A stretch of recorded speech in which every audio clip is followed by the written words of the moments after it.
Savitri, Book 2, The Book of the Traveler of the Worlds, Canto 4, The Kingdom of the Little Life, a difficult evolution from below, called a masked intervention from above, else this great, blind, inconscient universe could never have disclosed its hidden mind, or even in blinkers worked in beast and man the intelligence that devised the cosmic scheme. At first he saw a dim, obscure mind power moving, concealed by matter and dumb life. A current thin, it streamed in life's vast flow, tossing and drifting under a drifting sky, amid the surge and glimmering tremulous wash, released in splash of sense and feelings waves. In the deep midst of an insentient world, its huddled waves and foam of consciousness ran, pressing and eddying through a narrow strait, carrying experience in its crowded pace. It flowed, emerging into upper light from the deep pool of its subliminal birth, to reach some high existence still unknown. There was no thinking self. Aim there was none. All was unorganized stress and seekings vague.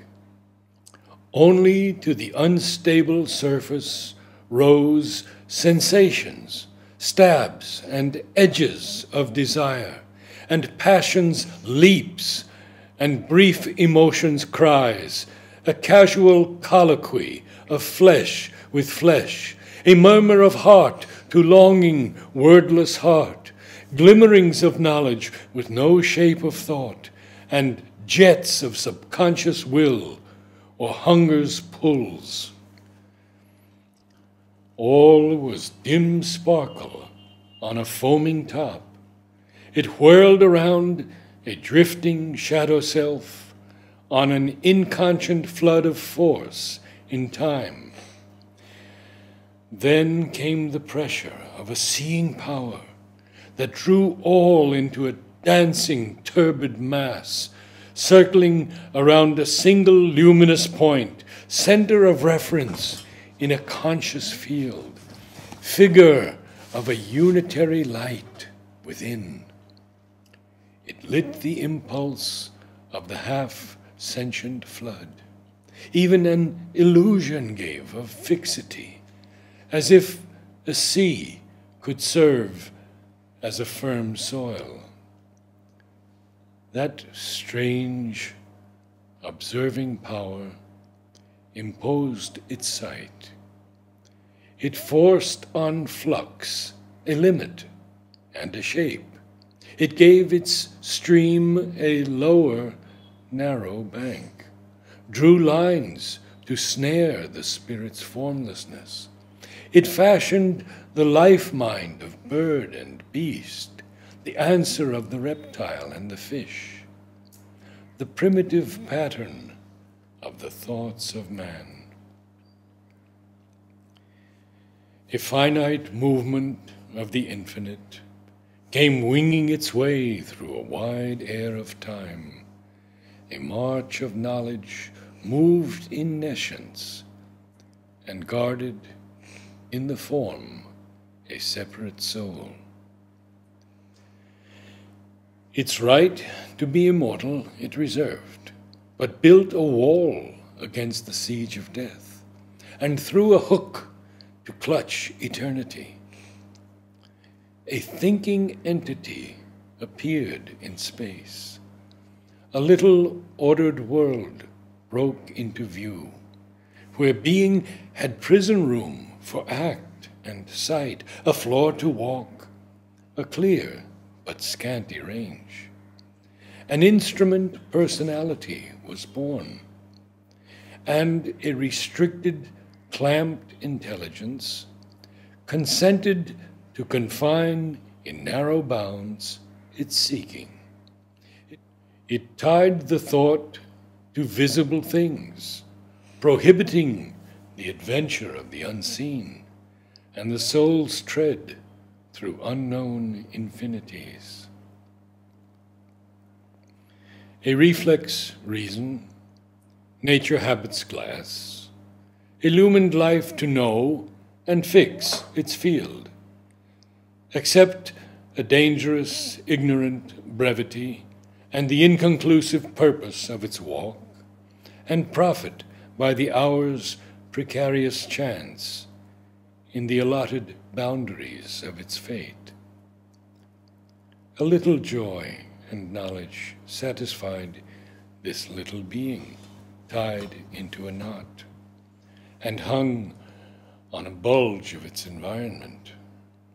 A little curve cut off in measureless space, a little span of life in all vast time. A thought was there that planned, a will that strove, but for small aims within a narrow scope, wasting unmeasured toil on transient things. It knew itself a creature of the mud. It asked no larger law, no loftier aim. It had no inward look, no upward gaze.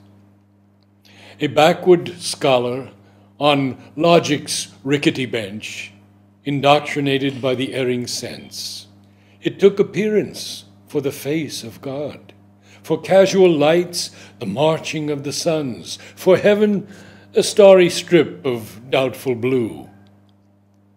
Aspects of being feigned to be the whole. There was a voice of busy interchange, a marketplace of trivial thoughts and acts, a life soon spent, a mind the body's slave. Here seemed the brilliant crown of nature's work, and tiny egos took the world as means to sate a while dwarf lusts and brief desires. In a death-closed passage, saw life's start and end, as though a blind alley were creation's sign, as if for this the soul had coveted birth, in the wonderland of a self-creating world, and the opportunities of cosmic space. This creature, passionate only to survive, fettered to puny thoughts with no wide range, and to the body's needs and pangs and joys. This fire, growing by its fuel's death, increased by what it seized and made its own. It gathered and grew and gave itself to none. Only it hoped for greatness in its den, and pleasure and victory in small fields of power, and conquest of life room for self and kin. An animal, limited by its feeding space. It knew not the immortal in its house. It had no greater, deeper cause to live. In limits only it was powerful, acute to capture truth for outward use. Its knowledge was the body's instrument, absorbed in the little works of its prison house. It turned around the same unchanging points, in the same circle of interest and desire, but thought itself the master of its jail. Although for action, not for wisdom made, thought was its apex, or its gutter's rim. It saw an image of the external world, and saw its surface self, but knew no more. Out of a slow, confused, embroiled self-search, mind grew to a clarity cut out, precise, a gleam enclosed in a stone ignorance.